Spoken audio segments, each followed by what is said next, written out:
സ്വീഡനിലേക്ക് ധാരാളം ആളുകൾ നമ്മുടെ നാട്ടിൽ നിന്നും ജോലിക്കായിട്ടും പഠിക്കാനായിട്ടും ഒക്കെ വരുന്നുണ്ട്.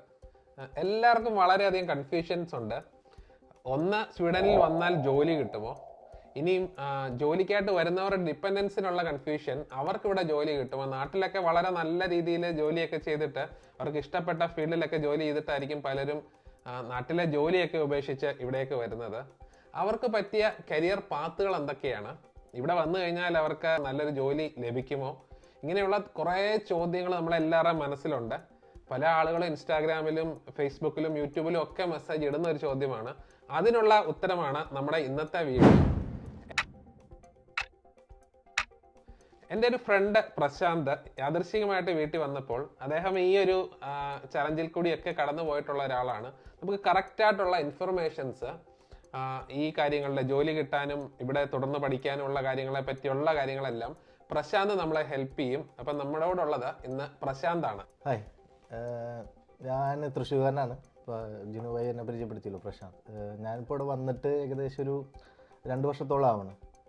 വൈഫിന് ജോലിയായിട്ട് വന്നതാണ്. ഞാൻ ഡിപ്പെൻഡൻ്റായിട്ട് ഇവിടെ വന്നു. ഇവിടുത്തെ കുറച്ച് കാര്യങ്ങളൊക്കെ നോക്കി ഇപ്പോൾ ഒരു ജോലിയിലുണ്ട്. അപ്പോൾ അതിനെക്കുറിച്ചുള്ള കൺസെപ്റ്റൊക്കെ ഞാനിവിടെ വന്ന് സംസാരിച്ചപ്പോഴാണ് ജിനുഭായി എന്നോട് ഇങ്ങനൊരു ആശയം പറഞ്ഞത്. അപ്പോൾ എനിക്ക് ഇതിനൊക്കെ വരാനൊരു മടിയാണ്, പക്ഷേ ഇതൊരു ആൾക്കാർക്ക് ഉപകാരമുള്ളതായിക്കോട്ടെ വെച്ചപ്പോൾ ഞാൻ സമ്മതിച്ചതാണ്. അപ്പോൾ പ്രശാന്ത്, നമ്മൾ ഈ പ്രശാന്ത് നാട്ടിൽ നിന്നൊക്കെ ഈ ഇവിടോട്ട് വന്നതാണ് ജോലിക്കായിട്ട്. എന്താണ് ഏറ്റവും വലിയൊരു വ്യത്യാസം പ്രശാന്ത് ഇവിടെ കാണുന്നത്? വ്യത്യാസം എന്ന് പറയുന്നത് മെയിനായിട്ട് ക്ലൈമറ്റാണ്. ക്ലൈമറ്റ് എന്ന് പറയുമ്പോൾ ഞാൻ ബാംഗ്ലൂർ, ദുബായിലൊക്കെ ആയിട്ട് വർക്ക് ചെയ്തിരുന്ന ആൾക്ക് ഇവിടെ വരുമ്പോൾ പെട്ടെന്ന് ഇവിടുത്തെ ക്ലൈമറ്റ് എന്ന് മൈനസ്, പിന്നെ സ്നോ, പിന്നെ ഡാർക്ക്നെസ്. ഒരു 6 മാസത്തേക്ക് സണ്ണിനെ നോക്കിയാൽ വേണ്ട. അതും നമുക്ക് ഒരു ഡിപ്പെൻഡൻ്റായി വരുമ്പോൾ ഫസ്റ്റ് ഒരു ജോലി എന്ന് പറയുന്നത് ഒരു ഭയങ്കര ഒരു ടാസ്ക്കാണ്. ആ ജോലിക്ക് വേണ്ടിയിട്ടുള്ള ആ ഒരു പരിശ്രമം, അതിൻ്റേതായിട്ടുള്ള ഡിപ്രഷൻ കാര്യങ്ങളൊക്കെ നമ്മൾ ഭയങ്കരമായിട്ട് വേറൊരു മൈൻഡ് സെറ്റിലേക്ക് എത്തിക്കും. അപ്പോൾ അതും ഒരു അവിഭാജ്യ ഘടകമാണ്. സ്വീഡനിൽ ചിന്തിക്കുമ്പോൾ നിങ്ങൾ ആദ്യം ചിന്തിക്കേണ്ടത് ഇവിടുത്തെ ഒരു 6 months ഡാർക്ക്നെസ്, അതുകൂടെ ഇവിടുത്തെ ക്ലൈമറ്റ് കോൾഡ്, പിന്നെ ഈ ഒരു എന്താ പറയുക, നമ്മുടെ ആ ഒരു എഫേർട്ട്, അതായത് ജോലി കിട്ടാനുള്ള എഫേർട്ട്. ഇതൊക്കെ ചിന്തിക്കുമ്പോൾ ആൾക്കാരെല്ലാവർക്കും ഒരു നെഗറ്റീവ് ഇമ്പ്രഷനാണ് വരിക. എന്നാൽ സത്യത്തിൽ അങ്ങനെയല്ല സംഭവം. നമ്മൾക്കൊരു ക്ലിയർ ആയിട്ടുള്ളൊരു പിക്ചറൈസേഷൻ ഉണ്ടെങ്കിൽ, അല്ലെങ്കിൽ നമ്മളിപ്പോൾ പുതിയൊരു സ്ഥലത്തേക്ക് വരുമ്പോൾ ഫസ്റ്റ് അവിടുത്തെ ജിയോഗ്രഫി, അതായത് ഇവിടെ എങ്ങനെയാണ് കൺസെപ്റ്റ്. ഒരു ദുബായിലേക്ക് പോകുമ്പോൾ നമുക്ക് നേരെ CV അയച്ച് ജോലിക്ക് കയറാം. എന്നാൽ സ്വീഡനെ സംബന്ധിച്ച് അങ്ങനെ ഒരു കൺസെപ്റ്റ് ഇവിടെ ഇല്ല നിലവിൽ. അതാണ് ആദ്യം ചിന്തിക്കേണ്ടത്. ഇവിടെ വന്ന് നമുക്കൊരു ഡയറക്റ്റ് എംപ്ലോയി കിട്ടാമെന്ന് പറഞ്ഞു കഴിഞ്ഞാൽ അതായത് 99% നടക്കില്ല. അത് ചിലൊരു ഭാഗ്യം കൊണ്ട് ചിലർക്ക് കിട്ടും. എന്നാൽ ഇവർ കൂടുതലും പ്രിഫർ ചെയ്യുന്നത് കൺസൾട്ടൻസ് ത്രൂ ആണ്. നമ്മളൊരു ഡയറക്റ്റ് എംപ്ലോയി ആയിട്ട് നമുക്ക് കിട്ടില്ല. എന്നാൽ സ്വീഡനിൽ വന്നു കഴിഞ്ഞാൽ നമുക്ക് വേറെ ഒരു ജോലി സാധ്യതകൾ, അതായത് നമുക്കിപ്പോൾ നമ്മൾ ചെയ്തത്, ഞാൻ ആർക്കിടെക്ചറായിട്ട് വർക്ക് ചെയ്തിട്ടുണ്ടായിരുന്നത്. എന്നാൽ ഞാനിവിടെ വന്ന് 6 മാസത്തോളം ഞാൻ വേസ്റ്റ് ചെയ്യുമെന്ന് വെച്ച് കഴിഞ്ഞാൽ എനിക്കിതിനെക്കുറിച്ച് അവയർനെസ് ഇല്ല, അറിയില്ല. അതാണ് ഇവിടെ വരുന്ന പലരുടെ ഏറ്റവും വലിയൊരു ബുദ്ധിമുട്ടാണ്. അവർക്ക് ഇതിനെപ്പറ്റി അവയർനെസ് ഇല്ല. അവരിങ്ങനെ ഒരു സ്റ്റക്കായിട്ട് നിൽക്കുവാണ് ഇവിടെ വന്നിട്ട്. പക്ഷെ അവർ നാട്ടിൽ നിന്ന് വരുമ്പോഴേ ഇവരുടെ ഏറ്റവും വലിയൊരു ചിന്ത എന്ന് പറയുന്നത് ഇങ്ങോട്ട് വന്നു കഴിഞ്ഞാൽ പെട്ടെന്ന് ജോലി കിട്ടും. കാരണം യൂറോപ്യൻ രാജ്യമാണ്. അപ്പം നാട്ടിൽ നിന്നുള്ള ഞാൻ തന്നെ പല യൂട്യൂബ് വീഡിയോസും കണ്ടിട്ടുണ്ട്. അതായത് ലോകത്തിലെ ഏറ്റവും സന്തോഷ രാജ്യം. ഇവിടെ പോയി കഴിഞ്ഞാൽ എല്ലാവരും ആർത്തുല്ലസിച്ച് സന്തോഷത്തോടെ ജീവിക്കുന്നു. ഇവിടെ വന്നു കഴിഞ്ഞാൽ ഗവൺമെന്റ് ജീവിതകാലം മുഴുവൻ പെൻഷനും കൊടുത്ത് എല്ലാവരും ടേക്ക് കെയർ ചെയ്യുന്നു. പിന്നെ നിങ്ങൾ എന്തിനാണ് നാട്ടിൽ നിൽക്കുന്നത് എന്നുള്ളൊരു ചോദ്യമാണ് ഇങ്ങോട്ട് ഫ്ലൈറ്റ് കയറാനായിട്ട് മുമ്പ് യൂട്യൂബിൽ ഇതൊക്കെ അടിച്ചു നോക്കി ഞാനും ഭയങ്കര സന്തോഷമൊക്കെ ആയിട്ട് വന്നത്. എന്നാൽ ഇവിടെ വന്നപ്പോഴാണ് ഇതിൻ്റെ റിയാലിറ്റി എനിക്ക് മനസ്സിലാവുന്നതും. അപ്പം നമ്മൾ അതിനനുസരിച്ച് നമ്മുടെ മൈൻഡ് സെറ്റ് അഡാപ്റ്റ് ചെയ്യാൻ തയ്യാറാവണം. നമ്മൾ ഒരിക്കലും ഇന്ത്യൻ മൈൻഡ് സെറ്റോ അല്ലെങ്കിൽ നമ്മുടെ നാട്ടിലെ വർക്കിംഗ് കൺസെപ്റ്റോ വെച്ചിട്ട് ഇവിടേക്ക് കയറി ഇവിടെ വന്നാൽ നമുക്ക് ആരും ജോലി എടുത്ത് തരാനില്ല. ഫസ്റ്റ് ഓഫ് ഓൾ നമ്മളെ സപ്പോർട്ട് ചെയ്യാനൊരു, എനിക്ക് തോന്നുന്നു ഇവിടെ നമുക്ക് സപ്പോർട്ട് എന്ന് പറയുന്നത് ഗവൺമെന്റിൽ നിന്നാണ് സപ്പോർട്ട് തരുന്നത്. ഗവൺമെന്റ് നല്ല രീതിയിൽ സപ്പോർട്ട് ചെയ്യുന്നുണ്ട്.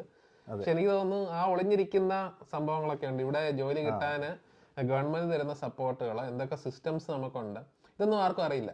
എല്ലാവരും ഇവിടെ വന്നിട്ട് കരയാണ്, എനിക്ക് ജോലി കിട്ടുന്നില്ല, സ്വീഡനിൽ ജോലി കിട്ടാൻ ബുദ്ധിമുട്ടാണ്, ഇങ്ങനെയുള്ള കാര്യങ്ങളൊക്കെയാണ് ആളുകൾ എപ്പോഴും പറയുന്നത് ഞാൻ കേട്ടിട്ടുണ്ട്. എന്നോടും കുറേ പേര് ചോദിച്ചിട്ടുണ്ട്, എങ്ങനെയാണ് ഇപ്പോൾ ഇനി ഇത് ഒരുപാട് കാര്യങ്ങൾ ചെയ്യുന്നുണ്ട്, അതെങ്ങനെയാണ് ചെയ്യുന്നത്. അത് എങ്ങനെയല്ല, നമ്മളങ്ങോട്ട് ഇറങ്ങിച്ചെല്ലണം. സന്തോഷ് ജോർജ് നമ്മളൊരു കാര്യത്തിന് അങ്ങോട്ട് ഇറങ്ങിച്ചെല്ലണം. ഇപ്പോൾ സ്വീഡനിൽ വന്നു കഴിഞ്ഞാൽ മെയിനായിട്ട് ആദ്യം തന്നെ നമ്മൾ ചെയ്യേണ്ടത് ഇപ്പോൾ പേഴ്സണൽ നമ്പർ. ഇവിടുത്തെ ഇതിപ്പോൾ സ്റ്റുഡൻ്റായിട്ട് വരുന്നവരായാലും സ്റ്റുഡൻറ്റിൻ്റെ കൂടെ ഡിപ്പെൻഡൻ്റ് ആയിട്ട് വരുന്നവരും മെയിനായിട്ട് ഫോക്കസ് ചെയ്യേണ്ടത് നമ്മൾ ഫസ്റ്റ് പേഴ്സണൽ നമ്പർ അപ്ലൈ ചെയ്യുക. പേഴ്സണൽ നമ്പർ കിട്ടിക്കഴിഞ്ഞാൽ നമ്മൾ നെക്സ്റ്റ് സ്റ്റെപ്പ് എന്ന് പറഞ്ഞത് SFI ജോയിൻ ചെയ്യാൻ നോക്കുക. SFI എന്ന് പറഞ്ഞു കഴിഞ്ഞാൽ സ്റ്റുഡൻറ്റ് സ്വീഡിഷ് ഫോർ ഇമിഗ്രൻസ്. അതിന്റെ പേഴ്സണൽ നമ്പറിന്റെ കേസ് പറയുമ്പോൾ പലരും ഈ ഷോർട്ട് ടൈം കോഴ്സുകൾക്കൊക്കെ ഇവിടെ വന്നിട്ട് പേഴ്സണൽ നമ്പർ കിട്ടാത്തൊരവസ്ഥയുണ്ട്. പേഴ്സണൽ നമ്പർ കിട്ടണമെന്നുണ്ടെങ്കിൽ പേഴ്സണൽ നമ്പർ എന്ന് പറയുന്നത് നമ്മുടെ ഒരു, ഞാൻ ഒന്നുകൂടെ അത് എക്സ്പ്ലെയിൻ ചെയ്തപ്പം, ആധാർ പോലെ ഒരു നമ്പറാണ്. ഈ ഒരു ഐഡന്റിറ്റി വെച്ചിട്ടാണ് ഇവിടെ ഒരാളെ തിരിച്ചറിയുന്നത്, പേര് വെച്ചിട്ടല്ല. പേരുണ്ട് എങ്കിലും ഈ ഒരു നമ്പർ വെച്ചിട്ടാണ്. ഈ നമ്പർ കിട്ടി ആ ഒരു സിസ്റ്റത്തിലേക്ക് കയറി പറ്റാൻ അത്ര ഈസി അല്ല. അപ്പം അതിന് നമുക്ക് 1.5 വർഷത്തിന് മുകളിലുള്ള വിസ വേണം. 15 മാസത്തെ വിസ വേണം. 12 മാസം മതി. അല്ല, നമ്മൾ വരുന്ന സമയവും ഇത് അപ്ലൈ ചെയ്ത് കിട്ടുന്ന സമയമൊക്കെ ഒരു 15 മാസത്തെ വിസ ഉണ്ടെങ്കിൽ പേഴ്സണൽ നമ്പർ കിട്ടാം. അപ്പം ഈ പേഴ്സണൽ നമ്പറിലാണ് പിന്നെ നമ്മുടെ എല്ലാ കാര്യങ്ങളും ആധാർ നമ്പർ പോലെ, ആധാർ കാർഡ് പോലെ ആ ഒരു ഐഡന്റിറ്റിയാണ് സ്വീഡനിലുള്ള ഒരു ഐഡന്റിറ്റിയാണ്. അപ്പൊ പേഴ്സണൽ നമ്പർ കിട്ടി കഴിഞ്ഞിട്ട് നമ്മൾ പിന്നെ ചെയ്യേണ്ടത് ഇവിടുത്തെ എംപ്ലോയ്മെന്റ് എക്സ്ചേഞ്ച്. ഇവർ പറയുന്നത് SFIയിൽ നമ്മൾ രജിസ്റ്റർ ചെയ്യാൻ നമ്മൾ ഓൺലൈനായിട്ട് അപേക്ഷിക്കാം. സ്റ്റുഡൻസിനെ ലാംഗ്വേജ് പഠിപ്പിക്കുന്ന സിസ്റ്റം. സ്റ്റുഡൻസിനെ അല്ല, ഇവിടേക്ക് വരുന്ന ഇമിഗ്രൻസിന്. അത് ആരും ആകാം, ജോലിക്കായിട്ട് വരുന്നവരാണ്. ഇത് ഫ്രീ ആണ്. നമുക്ക് ഇപ്പൊ നമ്മൾ അതിലൊരു കാറ്റഗറീസ് ഉണ്ട്. അതിൽ C ലെവൽ ഉണ്ട്, D ലെവൽ ഉണ്ട്, ഗ്രൂണ്ട് എന്ന് പറഞ്ഞാൽ ഹൈസ്കൂൾ ലെവലാണ്.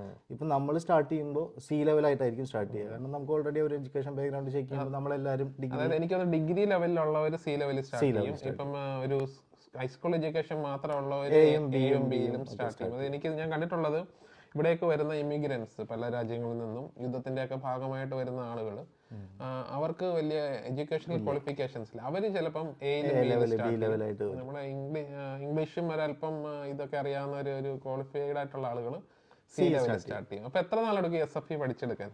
Depends on person. നമ്മൾ എത്രയും സ്പീഡിൽ പഠിക്കുന്നു, നമ്മുടെ ഒരു അച്ചീവ്മെന്റ് ആണ് അതിൽ. അവര് നമ്മളെ ഫ്രീ ആയിട്ട് പഠിപ്പിക്കുന്നു. പക്ഷെ നമ്മളിടുന്ന എഫേർട്ടിലാണ് നമ്മുടെ ടൈം ഫ്രെയിം എടുക്കുക. ഞാനും സത്യം പറഞ്ഞാൽ ആദ്യം കുറെ ലാഗ് ചെയ്തു. കാരണം ഇത് ഭയങ്കര ടഫ് ലാംഗ്വേജ്. യൂറോപ്പിൽ വെച്ച് നോക്കുമ്പോൾ ഏറ്റവും ബുദ്ധിമുട്ടുള്ള ഒരു ലാംഗ്വേജ് ആണ് ഇവരുടെ സ്വീഡിഷ് എന്ന് പറയുന്നത്. അപ്പോൾ ആദ്യം ഞാൻ 2 അവേഴ്സിന്റെ ക്ലാസ്സിനാണ് പോയിരുന്നത്. പിന്നെ എനിക്കിത് മനസ്സിലായത്, കാരണം ഇതില്ലാണ്ട് നമുക്കൊരു മുന്നോട്ടൊരു സ്റ്റെപ്പ്, കാരണം ലാംഗ്വേജ് ഒരു അവിഭാജ്യ ഘടകമാണ് സ്വീഡനിൽ. അപ്പം ഞാനത് 2 അവേഴ്സ് എന്നുള്ളത് 4 അവേഴ്സിന്റെ റെഗുലർ കോഴ്സിലേക്ക് മാറി ഫസ്റ്റ്. അവിടെ നിന്ന് പിന്നെ ഒരുപാട് സ്പ്രോക്ക് കഫേ, ലാംഗ്വേജ് കഫേ, ഇതാണ് നമ്മൾ മെയിനായിട്ട് നോക്കിയത്. അതിനെപ്പറ്റി നമുക്ക് പറയുന്നതിന് മുമ്പ് വേറൊരു കാര്യം പലരും ചോദിക്കാറുണ്ട്. നമുക്ക് ഈ ഇൻസ്റ്റാഗ്രാമിലൊക്കെ പലരും മെസ്സേജ് അയക്കുന്ന, സ്വീഡനിൽ ഇംഗ്ലീഷ് മതി. അപ്പം ഈ പല യൂട്യൂബിൽ ഇപ്പം നമ്മൾ നോക്കിക്കഴിഞ്ഞാൽ പല എഡ്യൂക്കേഷണൽ കൺസൾട്ടൻസീസും അവരൊക്കെ ചെയ്യുന്നത് 90% ആൾക്കാർ ഇംഗ്ലീഷ് സംസാരിക്കും. പിന്നെ നിങ്ങൾ സ്വീഡിഷ് പഠിക്കേണ്ട, IELTS വേണ്ട. കാരണം IELTS വേണ്ട എന്ന് പറയുമ്പോൾ തന്നെ ആളുകൾ നോക്കുന്ന ഒരു ഷോർട്ട് കട്ടാണ് ഇവിടേക്ക് വരാൻ. അപ്പം ഈ സ്വീഡിഷ് പഠിക്കാതെ എങ്ങനെ ഇവിടെ സർവൈവ് ചെയ്തൊരു ജോലി കണ്ടെത്താമെന്നാണ് പലരും നോക്കുന്നത്. അവിടെയാണ് എനിക്ക് തോന്നുന്നു ഫസ്റ്റ് ഫെയിലിയർ. അത് ഞാൻ പറഞ്ഞില്ലേ, നമ്മുടെ ഒരു കൺസെപ്റ്റാണ്. നമ്മൾ അവിടെ ഇവിടെയും കണ്ടിട്ടുള്ള ഓരോ കാര്യങ്ങൾ നോക്കി ഇവിടേക്ക് കയറി കഴിഞ്ഞാൽ, പക്ഷെ ഇവിടുത്തെ റിയാലിറ്റി എന്ന് പറയുന്നത് ഇവിടുത്തെ സിസ്റ്റം ഇതാ. ഇവിടെ ലാംഗ്വേജ് ഉണ്ടെങ്കിൽ മാത്രമേ നമ്മൾ അവർ പ്രിഫർ ചെയ്യുള്ളൂ. ഒരു 90% ജോലികൾക്കും ഒരു 80% ജോലികൾക്കും ലാംഗ്വേജ് വേണം. ഇംഗ്ലീഷ് മതി എന്ന് പറയുന്നത് ഞാൻ പറയും. ഇപ്പൊ പറയാണ് IT സെക്ടർ എടുക്കാൻ ജോലി ഇതൊരു കമ്പൾസറി അല്ല ലാംഗ്വേജ്. ഇന്റർനാഷണൽ കമ്പനികളിൽ പലതിലും നമുക്ക് അത്ര ഒരു മാൻഡേറ്ററി അല്ല ലാംഗ്വേജ്. എന്നിരുന്നാലും ഇപ്പം അവിടെ നമ്മളിവിടെ ജോലി ചെയ്യുമ്പം അവർ നോക്കും, നിങ്ങൾക്ക് ലാംഗ്വേജ് ഇസ് എ പ്ലസ് എന്ന് പറയുമ്പോൾ അവിടെ പ്ലസ് ഉള്ള ഒരാൾ വന്നു നിങ്ങളുടെ ലെവൽ അപ്ഗ്രേഡ് ചെയ്ത് പോകാം. ഇപ്പൊ എന്നെ സംബന്ധിച്ചോളം എനിക്കിതൊരു കമ്പൾസറി ആണ്. കാരണം ഞാൻ ഒരിക്കലും IT ബാക്ക്ഗ്രൗണ്ട് അല്ല, എനിക്ക് കൺസ്ട്രക്ഷനും ആർക്കിടെക്ചറും. അപ്പൊ ഇതിൽ ഭൂരിഭാഗം പേരും വർക്ക് ചെയ്യുന്നവരിൽ സ്വീഡിഷ് ആയിരിക്കും അവർക്ക് കംഫർട്ടബിൾ. അപ്പൊ എനിക്ക് അത് എടുത്തേ പറ്റുള്ളൂ. അത് എനിക്കൊരു കമ്പൾസറി. അപ്പൊ ഇത് കമ്പൾസറി ആയിപ്പോൾ നമുക്ക് കമ്മ്യൂണിക്കേഷൻ ഒരു അവിഭാജ്യ ഇതാണ്. നമുക്കൊരു ഇമ്പോർട്ടൻസ് കമ്മ്യൂണിക്കേഷൻ കൊടുത്താൽ മാത്രമേ ഇത് പ്രാക്ടീസ് ചെയ്യാനും ഇതിനും പറ്റുള്ളൂ. അപ്പം നമ്മൾ ഈ 2 മണിക്കൂറോ 4 മണിക്കൂറോ ക്ലാസ്സിൽ പോയി കഴിഞ്ഞാൽ ഈ SFI നമുക്ക് ഒരിക്കലും കംപ്ലീറ്റ് ചെയ്യാൻ പറ്റില്ല. നമുക്കിപ്പോൾ ലാംഗ്വേജ് എന്ന് പറയുന്നത് നമ്മൾ സംസാരിച്ചാണ് പൊതുവെ നമ്മൾ അതിനകത്ത് എക്സ്പേർട്ട് ആകുന്നത്. നമ്മൾ പൊതുവെ ഞാൻ കണ്ടിട്ടുള്ളത്, നമ്മുടെ നാട്ടിൽ മലയാളം അറിയാത്ത ഒരാൾ വന്ന് മലയാളത്തിൽ ഒരു 2 വാക്ക് പറയുമ്പം നമ്മളവരെ കളിയാക്കാറുണ്ട്. അവരെ ട്രോൾ ചെയ്യും. നമ്മുടെ സോഷ്യൽ മീഡിയയിലൊക്കെ പല ട്രോളുകളും എല്ലാം നോക്കും.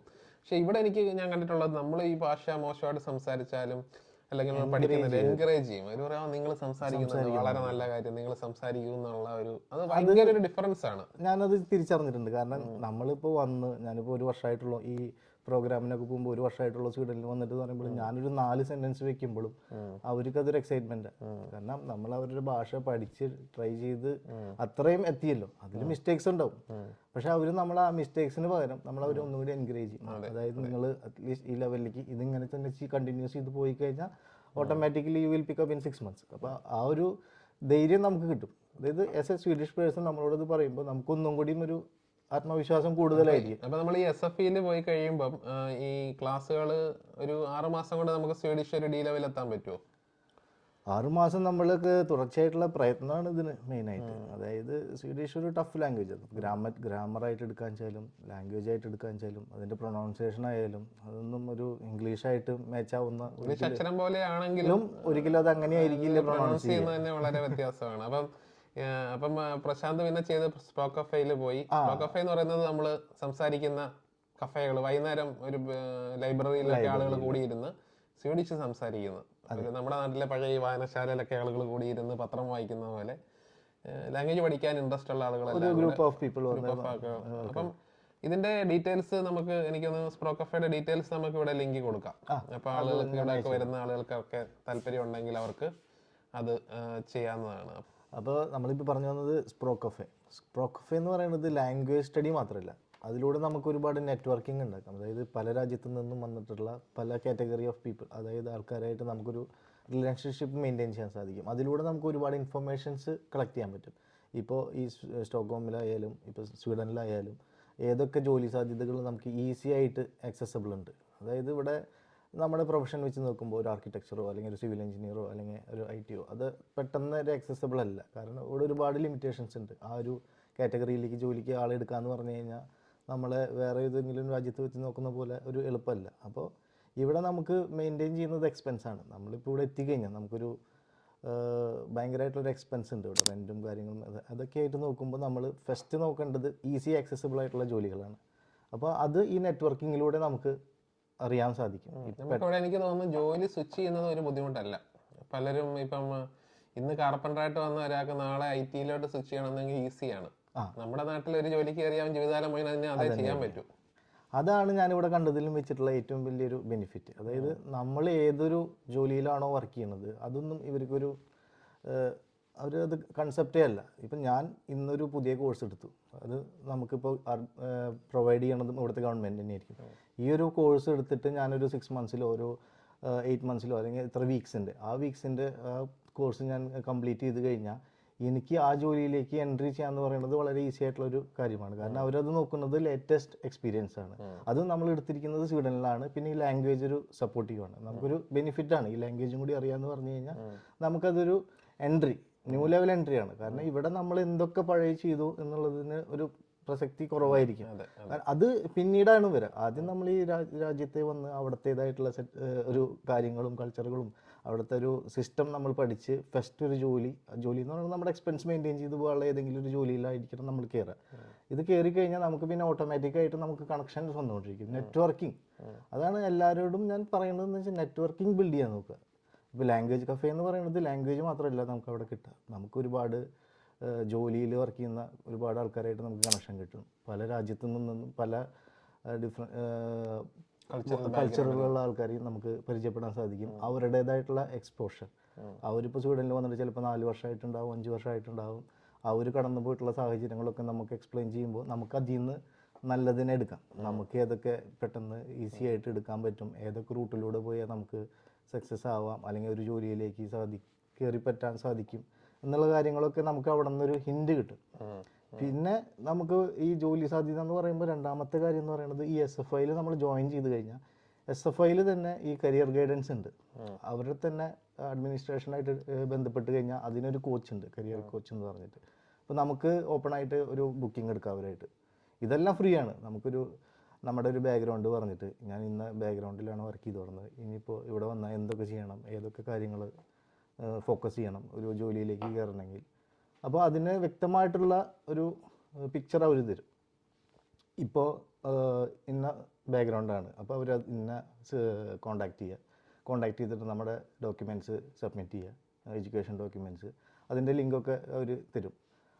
അതിലേക്ക് അയച്ചു കഴിഞ്ഞാൽ അവർ നമ്മളോട് പറയും ഇനി നമുക്ക് പഠിക്കണോ അല്ലെങ്കിൽ ഏത് കോഴ്സ് എടുക്കണം, അല്ലെങ്കിൽ എന്ന കാറ്റഗറി ഓഫ് വർക്കിൽ ഫോക്കസ് ചെയ്യണം, ഇതൊക്കെ അവർ നമുക്ക് തരും. അപ്പോൾ ഇതൊരു ബെനിഫിറ്റാണ്. ഇതെല്ലാം നമുക്ക് ഫ്രീ ആയിട്ടാണ് തരുന്നത്. ഇതെല്ലാം സർക്കാരാണ് നമുക്ക് പ്രൊവൈഡ് ചെയ്യുന്നത്. അപ്പൊ ഇതിനെ പറ്റി ഒന്നും ആളുകൾക്കൊന്നും എത്ര വലിയൊരു അറിയോ എന്ന് അറിയില്ല. പല ആളുകൾ എനിക്ക് തോന്നുന്നു, ഞാൻ കണ്ടത് സ്റ്റുഡൻസ് ആയിട്ട് വരുന്ന പലരും ഒരു സർവൈവൽ മോഡിലാണ് വരുന്നത്. അവർ നാട്ടിൽ നിന്നും വലിയൊരു ലോണൊക്കെ എടുത്തിട്ട് വരുമ്പം അവർ നോക്കുന്നത് ഇവിടെ പാർട്ട് ടൈം ചെയ്ത് എങ്ങനെ സർവൈവ് ചെയ്യാമെന്നാണ്. അപ്പോൾ ഈ സർവൈവൽ മോഡിലേക്ക് പോയി അവരുടെ ഒരു വിസ കാലാവധി ഉണ്ട്, 2 വർഷം വരെയൊക്കെ അവർ നിൽക്കാൻ പറ്റും. അത് കഴിയുമ്പോഴത്തേക്ക് അവർക്ക് ഭയങ്കര ലേറ്റ് ആവും ലാംഗ്വേജ് പഠിക്കാനും മറ്റു കാര്യങ്ങൾക്കൊക്കെ. സ്റ്റുഡൻസ് ആയ കാരണം ഞാൻ പറയുന്നത് സ്റ്റുഡൻസിന് ഈസിയാണ് ലാംഗ്വേജ് പഠിക്കാന്ന് പറഞ്ഞാൽ, കാരണം അവർ ഓൾറെഡി പഠിച്ചുകൊണ്ടിരിക്കുക, അതിൻ്റെ കൂടെ ഒരു എക്സ്ട്രാ. പക്ഷേ അവരുടെ സ്പൗസും മറ്റ് എല്ലാവരും, ഞാൻ സംസാരിച്ചിട്ടുള്ള പലരും അവർ ഈ പാർട്ട് ടൈം ആണ് അവരുടെ മെയിൻ ഫോക്കസിലേക്ക് പോകുന്നത്. അപ്പോൾ അങ്ങനെ വരുമ്പോൾ അവർക്ക് ഈ ലാംഗ്വേജിന് പോകാനുള്ള സമയം കിട്ടുന്നില്ല. സമയം അത് ഒരു നമ്മളത് ബാലൻസ് ചെയ്ത് ബാലൻസ് ചെയ്യാൻ അത് നമ്മുടെ ഒരു കൺസെപ്റ്റാണ്. നമുക്കിവിടെ നമ്മളിപ്പോൾ യൂറോപ്പിൽ എത്തിക്കഴിഞ്ഞാൽ അതൊരു ഓപ്പർച്യൂണിറ്റിയാണ്, അത് മാക്സിമം യൂട്ടിലൈസ് ചെയ്യുക. ഇപ്പം നിങ്ങൾ ഇത്രയും കാശ് മുടക്കി യൂറോപ്പിൽ വന്നു, 2 വർഷം കഴിഞ്ഞ് നിങ്ങളുടെ വിസ കഴിഞ്ഞ് തിരിച്ചു പോയി എന്ന് വെച്ചാൽ യാതൊരു ബെനിഫിറ്റും ഇല്ല. കഴിഞ്ഞ തവണ ഞാൻ അടുത്തിടയ്ക്ക് ഒരു വീഡിയോ ചെയ്തിരുന്നു, സ്വീഡനിൽ നിന്ന് കുറെ ആളുകൾ തിരിച്ചു പോകുന്നത്. അപ്പം അതിൽ വന്ന ഒരു 1-2 പേര് വളരെ നിങ്ങൾ ട്രൈ ചെയ്ത്, നിങ്ങൾ ഇത്രയും നെഗറ്റീവായിട്ടുള്ള വീഡിയോസ് ഇടരുത്, നിങ്ങൾ ട്രൈ ചെയ്തുകൊണ്ടിരിക്കണം. അപ്പം ഞാൻ ഇവിടുത്തെ ഒരു സത്യാവസ്ഥയാണ് പറഞ്ഞത്. കാരണം പല സ്റ്റുഡൻസും, എനിക്കൊരു ദിവസം ഒരു 10 പേരെങ്കിലും എന്നെ ഇൻസ്റ്റാഗ്രാമിൽ കോൺടാക്ട് ചെയ്യാറുണ്ട്, സ്റ്റുഡൻസ് ആയിട്ട് വന്നിട്ടുള്ളവർ. അപ്പം ഈ നാട്ടിൽ നിന്ന് കാണുന്നവർക്ക് അതൊരു സത്യാവസ്ഥ അല്ലാന്ന് തോന്നും. 2 പ്രധാനമായിട്ടും ഇതിൽ നിന്ന് ബിസിനസ് കിട്ടുന്നവരുണ്ട്. ഇവിടെ സ്റ്റുഡൻസിനെ കൊണ്ടുവരുന്ന ഏജൻസികൾക്ക് കാണാം, അങ്ങനെയുള്ളവർ ക്യാൻവാസിങ്, അവരൊക്കെ വന്നിട്ട് കമന്റ് ഇടും, ഇത് തെറ്റായിട്ട് നിങ്ങൾ എന്താണ് പറയുന്നത്, അങ്ങനെയുള്ള. അപ്പം അങ്ങനെയുള്ള കുറെ കമന്റ്സുകളൊക്കെ വരാറുണ്ട്. അപ്പം നമ്മളൊരു സത്യാവസ്ഥ പറയുമ്പോൾ പലർക്കും അത് അക്സെപ്റ്റ് ചെയ്യാൻ വലിയൊരു ബുദ്ധിമുട്ടാണ്. സത്യത്തിന്റെ മുഖം എപ്പോഴും വികൃതമായി. അപ്പൊ ഞാൻ അത് കാരണമാണ് ഇതിനെക്കുറിച്ച് ഈ വീഡിയോന്റെ കാര്യം പറഞ്ഞപ്പോൾ ഞാനത് ഓക്കെ എന്ന് പറഞ്ഞത്. എനിക്കും ഇതുപോലെ കുറച്ച് ഫ്രണ്ട്സ് പരിചയക്കാരുണ്ട്. അപ്പൊ അവരൊക്കെ ഞാൻ വരുമ്പോൾ ഇങ്ങനെ പറയും, ഇവിടെ വന്ന ഇങ്ങനെയാണ് ജോലിയുണ്ട്. പക്ഷെ ഇതിന്റെ റിയാലിറ്റി എന്ന് പറയുന്നത് ഭയങ്കര ഭീകരമാണ്. ഇവിടെ വന്ന ജോലി ഇല്ല. നമ്മൾ ട്രൈ ചെയ്യുന്ന പോലെ ഇരിക്കും നമുക്ക് ജോലി കിട്ടുന്നത്. ട്രൈ ചെയ്യുന്നല്ല, നമ്മുടെ മെന്റാലിറ്റി. നമ്മൾ ഏതൊരു ജോലിയും അക്സെപ്റ്റ് ചെയ്യാന്നുള്ളൊരു മെന്റാലിറ്റിയിൽ വേണം ഇവിടെ എത്തിക്കഴിഞ്ഞാൽ. നമ്മൾ ഒരിക്കലും ഇന്ത്യൻ മെന്റാലിറ്റി വെച്ച് ഞാൻ ഇന്ന ജോബിലാണ് അവിടെ വർക്ക് ചെയ്തത്, എനിക്ക് അതേ കാറ്റഗറിയിൽ തന്നെ ഇവിടെ കിട്ടണം എന്ന് പറഞ്ഞ ഒരാൾ പറഞ്ഞത്, ആളിവിടെ പഠിക്കാൻ വന്നു. അപ്പോൾ ഓൾറെഡി ഇന്ത്യയിൽ നിന്ന് PG കഴിഞ്ഞിട്ടാണ് വന്നത്. പോസ്റ്റ് ഗ്രാജുവേഷൻ ഒരു ടോപ്പിക്കിൽ കഴിഞ്ഞിട്ട് അദ്ദേഹം ഇവിടെ പഠിക്കാൻ വന്നു. ഒരു മെഡിക്കൽ റിലേറ്റഡ് ഫീൽഡിലാണ് ഇവിടെ പഠിക്കാൻ വന്നത്. അപ്പോൾ ആളിന് ഇവിടെ വന്നിട്ട് ആളുടെ ഉദ്ദേശം എന്ന് പറയുന്നത് പാർട്ട് ടൈം എനിക്ക് ചെയ്യാം, പക്ഷേ ആ ഫീൽഡിൽ മാത്രമേ ഞാൻ ജോലി ചെയ്യൂ. പുള്ളിക്ക് സർവൈവ് ചെയ്യാനുള്ള പൈസയും ഇല്ല. അപ്പോൾ പുള്ളി ഇവിടെ വന്ന് 6 മാസം കൊണ്ട് ഡിപ്രഷനായി. കാരണം എന്ന് വെച്ച് കഴിഞ്ഞാൽ പുള്ളി ഉദ്ദേശിക്കുന്ന രീതിയിൽ ജോലി കിട്ടുന്നില്ല. മെഡിക്കൽ ഫീൽഡിലെല്ലാം നമുക്ക് സ്വീഡിഷ് മസ്റ്റാണ്. ഇപ്പം നമ്മുടെ നാട്ടിൽ ഇപ്പം ഡോക്ടറായിട്ട് പഠിച്ചവരും നേഴ്സായിട്ട് പഠിച്ചവരും ഒക്കെ ഇവിടെ വന്നാലും പിന്നെ ഒരു പുതിയൊരു ബിഗിനിങ് ആണ്, അതൊരു പുതിയൊരു സ്റ്റാർട്ട് ആണ് അവർക്കൊരു ഇവിടെ വന്നു കഴിഞ്ഞാൽ. കാരണം ഇവിടുത്തെ മെഡിക്കൽ സിസ്റ്റം ഫുള്ള് സ്വീഡിഷിലാണ്. അപ്പം സ്വീഡിഷ് അറിയാത്ത ഒരാൾക്ക് ആ ഒരു മേഖല ജോലി കിട്ടില്ല. എന്നാൽ ചില മേഖലകളിൽ കിട്ടും. അതിനെപ്പറ്റി നമുക്ക് പറയണം ഈ വീഡിയോയിൽ. അത് തീർച്ചയായിട്ടും ഇതൊരു ഹെൽപ്ഫുൾ ആയിരിക്കുകയാണെങ്കിൽ എല്ലാവർക്കും അതൊരു ഓപ്പർച്യൂണിറ്റി ആണല്ലോ.